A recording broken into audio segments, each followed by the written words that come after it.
నమస్కారం. నమస్తే రాజు గారు. నమస్కారం రహమా, ఎలా ఉన్నారు? బాగున్నా.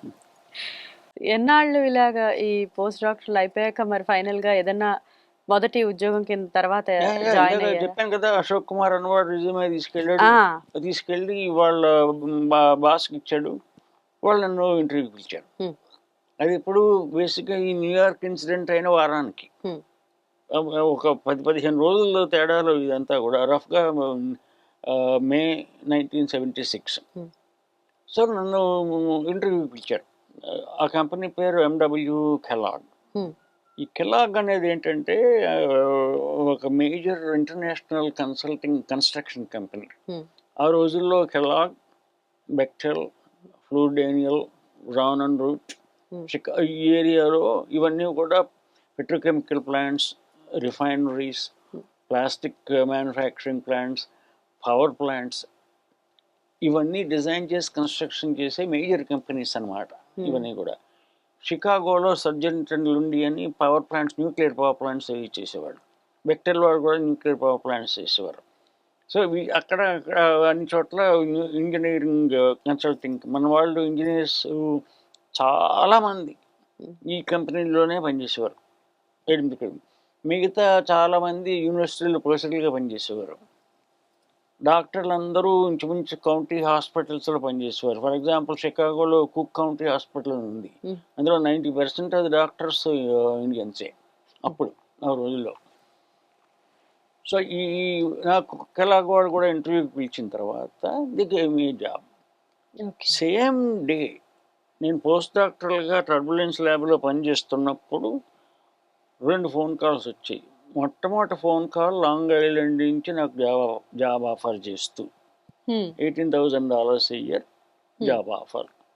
ఇంకొక గంట పోయిన తర్వాత ఎండబ్ల్యూ కెలాగ్ నుంచి $18,000 a year ఇన్ హ్యూస్టన్ ఇస్తూ జాబ్ ఆఫర్.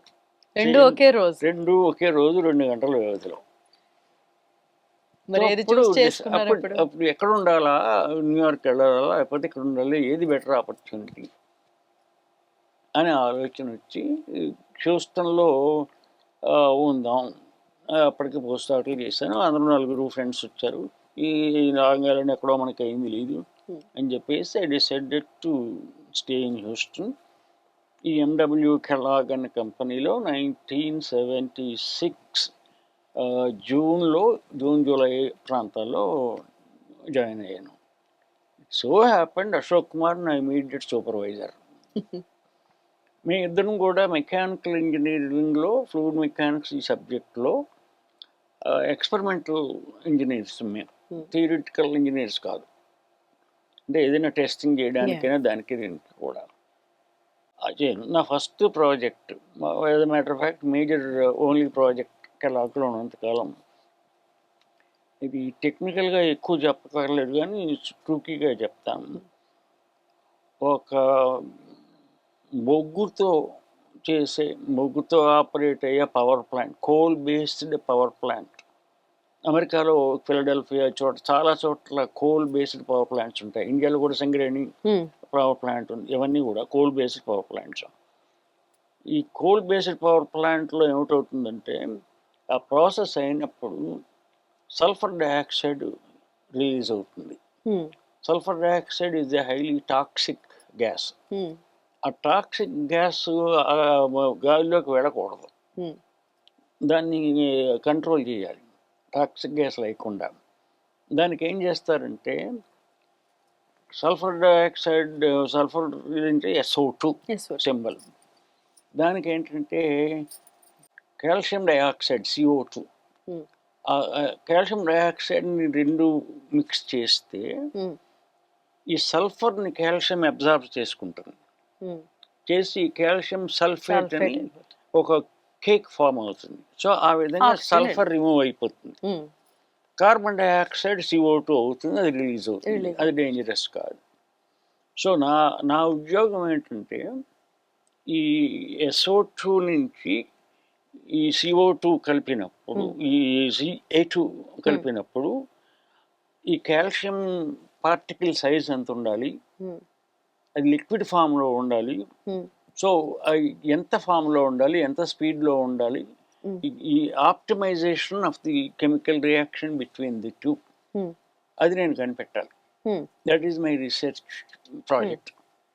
సో దానికి నేను ఒక సిమ్యులేషన్ ప్యాకేజ్ మా పైలట్ ప్లాంట్లో డిజైన్ చేసి ఒక ఒక పైపు దాంట్లోంచి సల్ఫర్ డయాక్సైడ్ వెళ్ళడానికి చేయడానికి దానికి అది నా ప్రాజెక్ట్.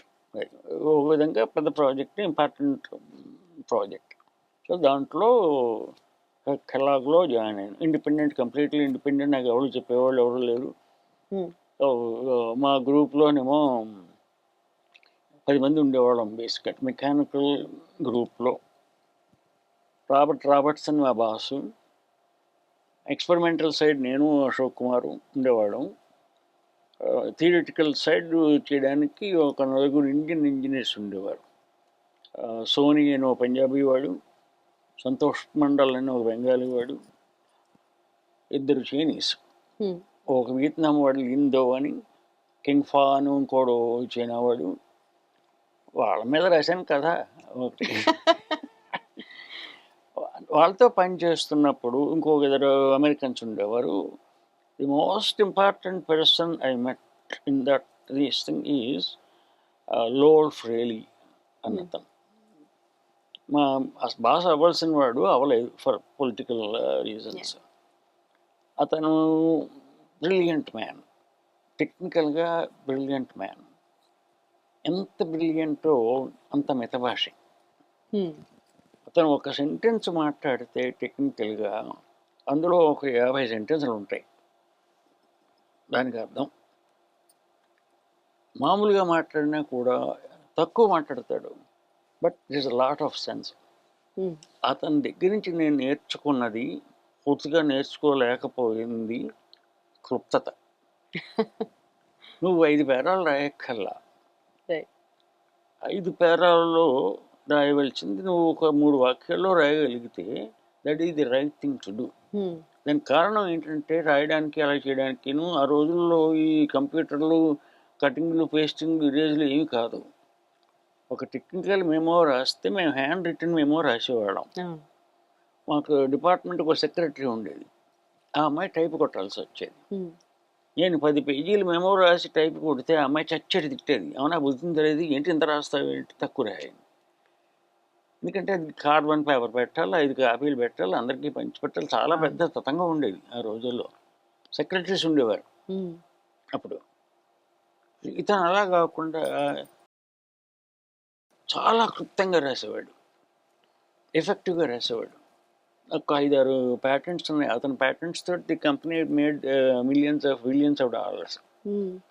సో అతని దగ్గర నుంచి నేను నేర్చుకునే తక్కువ మాట్లాడడం రాలేదు పూర్తిగా. రాయడం, క్లుప్తంగా రాయడం, కరెక్ట్గా రాయడం మటుకు చాలా మటుకు నేను అతని దగ్గర నేర్చుకున్నాను. We became very good friends. So నేను, అతను, అశోక్ కుమార్ రెగ్యులర్గా లంచ్కి వెళ్ళేవాళ్ళం. ఫ్రెండ్షిప్ బాగా డెవలప్ అయింది అతనితోటి. ఇదంతా ఇప్పుడు 76 జూన్ నుంచి మొదలైంది. 77 బిగినింగ్లో, అంటే ఒక 6 నెలలు ఉద్యోగం చేశాక నా జీతం $18,000 ఇయర్ అంటే చాలా చాలా సంతోషంగా ఉండేది. అంటే ఎవ్రీ 2 వీక్స్ 600-700 జీతం వచ్చేది. అంతకుముందు నెలకి 400-500 వస్తే చాలా సంతోషించేవాడిని. అప్పుడు ఈ భూతం లాంటి కారు అమ్మేసి కొత్త కారు కొనుక్కున్నా. బ్యూయిక్ స్కైలార్క్ అని ఒక కొత్త కారు కొనుక్కున్నాక 77లో కారు కొన్నాం. జీతం బాగానే వస్తుంది, ఉద్యోగం ఐఎమ్ లైకింగ్ ది జాబ్, అందరితోటి బాగానే గెట్లాంగ్ అవుతున్నాం. ఎంత బాగా గెట్లాంగ్ అవుతున్నాం అంటే మా మిగతా ఇండియన్స్ అందరూ కూడా వాళ్ళు ఏం మాట్లాడుతున్నారో ఆ యాక్సెంట్ అది మా భాషకు అర్థం అవ్వక మీటింగ్ అయిపోగా నన్ను పిలిచేవాడు. ఇప్పుడు చెప్పేవాళ్ళు ఏం చెప్పారు అని. అంటే ఎలా ఉంటుందంటే మన వాళ్ళ పరిస్థితి, మా boss suppose I increase the temperature to let us say 200 psi, then what happens అని అడిగాడు అనుకో, అన్నవాళ్ళు ఏం చెప్తారు, if that is like this then it will go like this, otherwise no something like this will happen, ఇలా పెడుతుంది అనమాట వాడు. అరగంట సేపు మాట్లాడినా వాడేవాడు ఏం చెప్పాడు అర్థం అర్థం కాదు. అవ్వదు. we never can answer the Yes. question. Even today నేను ఇండియాలో ఎంత గమనించినా కూడా ఒక క్వశ్చన్కి స్ట్రైట్ ఆన్సర్ రాదు, ఇలా తిరుగుతాం దాని చుట్టూను ఎవరంతా. దానివల్ల I made very good you know, అంటే ఎవ్రీ 6 monthsకి ఒకసారి పెర్ఫార్మెన్స్ రివ్యూస్ వాటిల్లో I made very good progress. So మొదటి ఒక 4 నెలలు 5 నెలలు ఉద్యోగం రాగానే బ్యాంకులోకి 4-5 వేలు సేవింగ్స్ రాగానే Hmm. ఇల్లు కొనుక్కున్నా. ఓ సో నేను అశోక్ కుమార్ కలిపి ఇల్లు కొనుక్కుందామని చెప్పేసి వీ బాట్ ఏ హౌస్. అంటే బ్రహ్మచారిగా ఉండగానే ఒక 3 bedroom రీజనబుల్ హౌస్. ఆశ్చర్యం ఏంటంటే నేను కొనుక్కున్న ఇంటి ఖరీదు 55,000 Hmm. అప్పుడు. Hmm.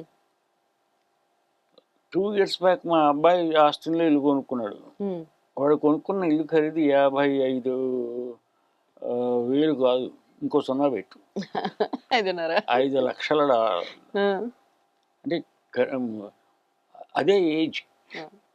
అంటే నేను 1977లో $55,000 పెట్టి ఇల్లు కొనుక్కుని మహానంద పడిపోతే, మా అబ్బాయి ఇప్పుడు $5,00,000 పెట్టి ఇల్లు కొనుక్కుని వాడు మహానంద పడుతున్నాడు. అది తేడా, జనరేషన్ గ్యాప్. సో ఇల్లు కొనుక్కున్నాం. సెట్ లైఫ్ అప్పుడు సెట్ అయింది. మరి చక్కగా ఇల్లు ఉద్యోగం అన్ని సెటిల్ అయిపోగానే ఇంట్లో వాళ్ళు పెళ్లి చేసుకోమని మొదలు పెట్టలేదా? ఎందుకు పెట్టలేదు, పెట్టారు. మీకు వచ్చాయి ఏమన్నా అక్కడ లోకల్ సంబంధాలు ఏమైనా అంటే వచ్చాయి?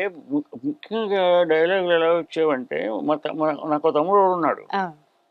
సో వాళ్ళు ఏంటంటే కబురు ఎలా పంపించేవారంటే, ఇరా ఏమన్నా గర్ల్ ఫ్రెండ్ ఉందేంటి, ఇలా ఇలా ఉత్తరాలు.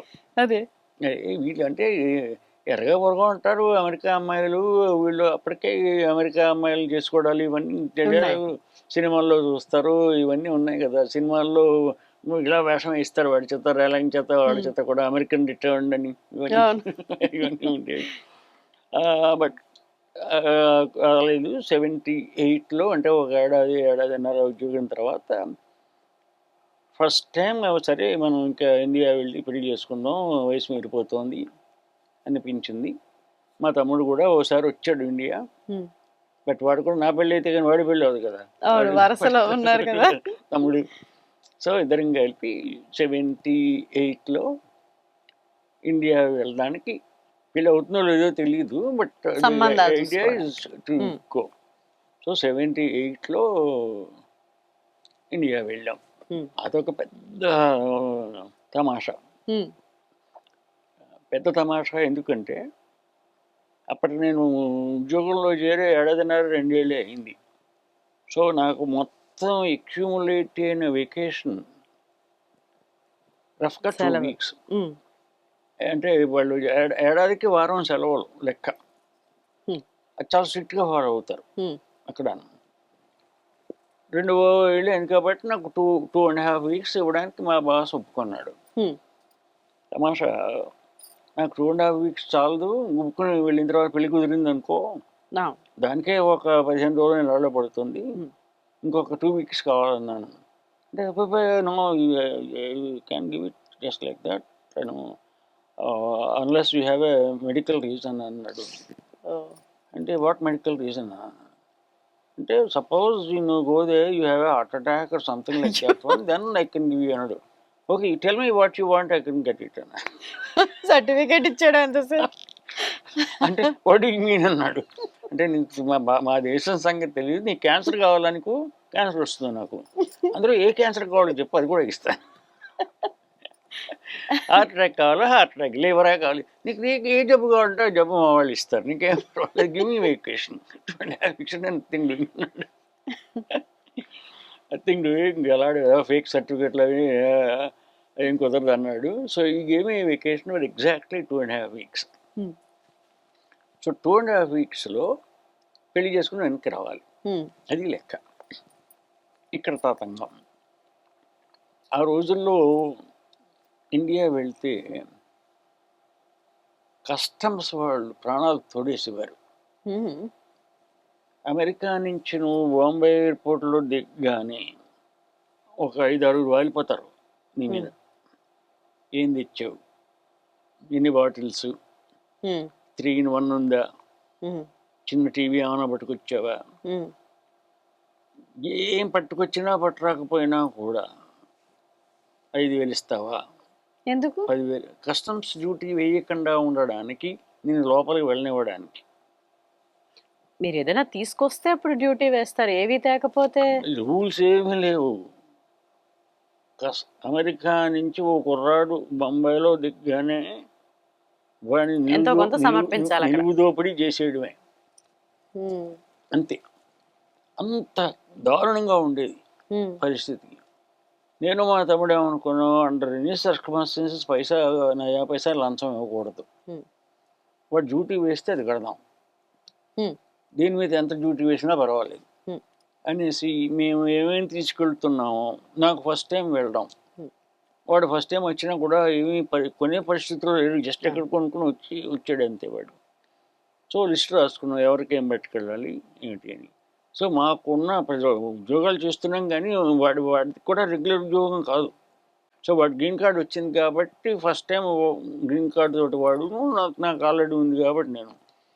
సో మా నాన్నగారికి ఇది, మా అమ్మకి ఇది ఇంకొన్ని లిస్ట్ రాసుకుని, వాళ్ళకి టికెట్ రికార్డరు, వాళ్ళకి కెమెరా, ఇవన్నీ మా అన్నయ్యకి ఒక కెమెరా, ఇవన్నీ లిస్ట్ రాసుకుని డ్యూటీ ఎంత పడుతుందో లెక్కేసుకుని ఆ డబ్బులు పక్కన పెట్టి we are prepared to go and pay the duty without a naya paisa on braid. దిగాం. బాంబే ఎయిర్పోర్ట్లో దిగ్గానే వాళ్ళిపోయి ఇంత ఉన్నాయి, ఇన్ని సామాన్లు ఉన్నాయి, ఎనిమిది డ్యూటీ ₹1,00,000 పడుతుంది, మాకు 30,000 ఇవ్వండి వదిలేస్తాం. మేము ఇవ్వం. పోనీ 40 ఇవ్వండి వదిలేస్తాం, మేము ఇవ్వం. వాడు ఆశ్చర్యపోయాడు, వీడేమిటారు వీడు ₹1,00,000 వస్తువులు కడతానంటాడు కానీ నాకు 50,000 ఇవ్వండి అంటే వాడు ఆశ్చర్యపోయాడు. కోపం వచ్చింది వాడికి మా మీద. డబ్బులు ఇవ్వట్లే వాడికి కోపం వచ్చింది. అప్పుడు ప్రతిదీ తీసాడు పెట్టులోంచి. అన్నిటికీ మేము లిస్ట్ ఇచ్చేసాం, దాని ప్రకారం చూసుకున్నాడు.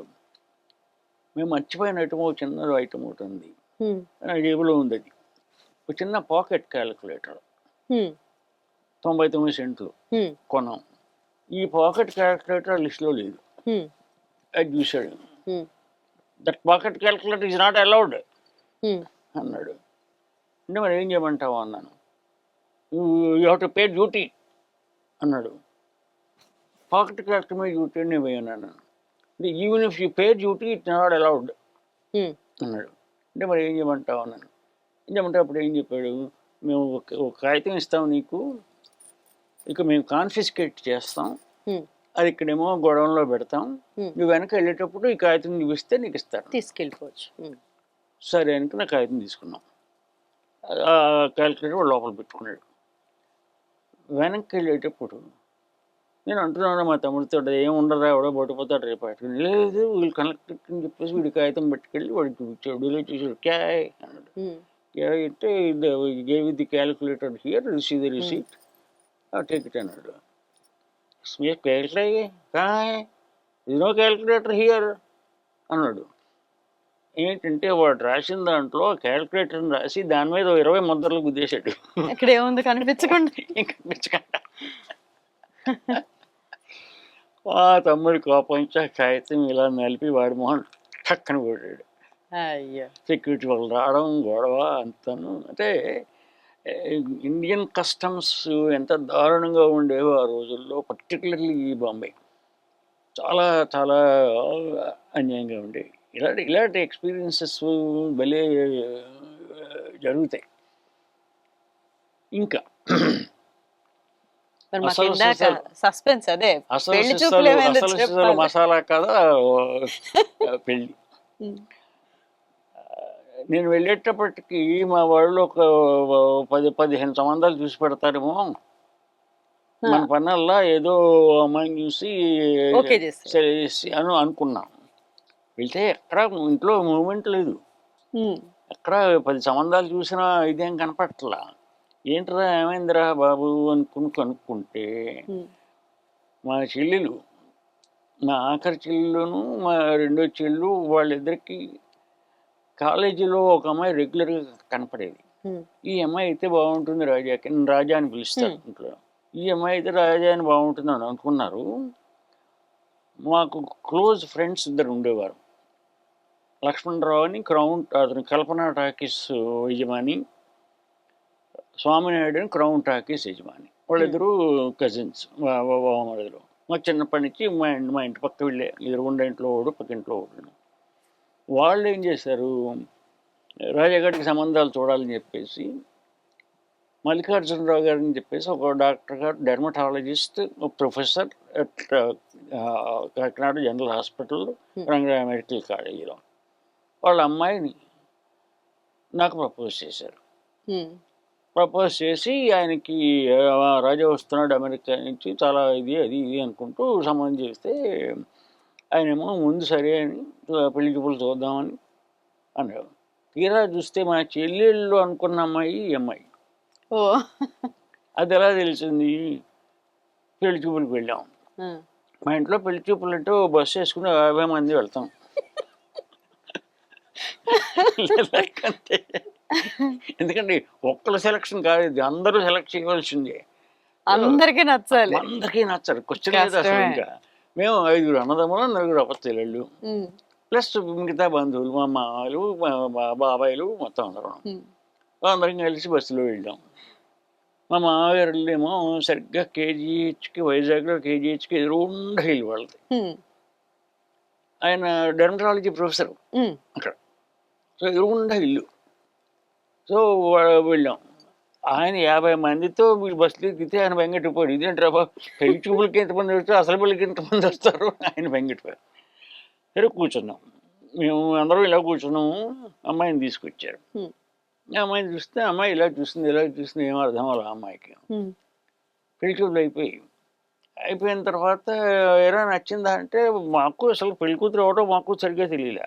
ఉమ్. అంతకంటే ముఖ్యంగా పెళ్లి కూతురికి మా ఇద్దరిలో పెళ్లి కొడుకు ఎవడో తెలియలేదు. మీరు మీ బ్రదర్ కూడా నేను మా తమ్ముడు పక్క పక్కనే కూర్చున్నాం. పెద్ద గొడవ. సంబంధం కుదిరిందో లేదో తెలీదు, ఆ అమ్మాయికి మేము నచ్చామో లేదో తెలీదు. మాకు పెద్ద డౌట్ వచ్చింది, ఇది ఎలాగరా అని. అప్పుడు మధ్యవర్తి ఇంకో వాళ్ళ మామని ఎవరినో పిలిచి మళ్ళీ ఇంకోసారి అమ్మాయిని చూడాలి అంటే, మేము అదే అనుకుంటున్నాము అన్నాడు. వాళ్ళ కన్ఫ్యూషన్ వాళ్ళకు ఉంది. అంటే అప్పుడు నేను కోట్ అండ్ కోట్ వాలి సుగ్రీవుల్లో వాళ్ళకి దండ వేసినట్టుగా నేను దండ వేసుకుని వాళ్ళ మావయ్య ఇంట్లో వెళ్ళి మా ఆవిడ రెండోసారి పెళ్లి చూపులు చూసాం. ఉమ్, చూస్తే అప్పుడు అసలు పెళ్లి కూడా ఎవడో తెలిసింది. ఉమ్, సరే కుదిరింది, బాగానే ఉంది.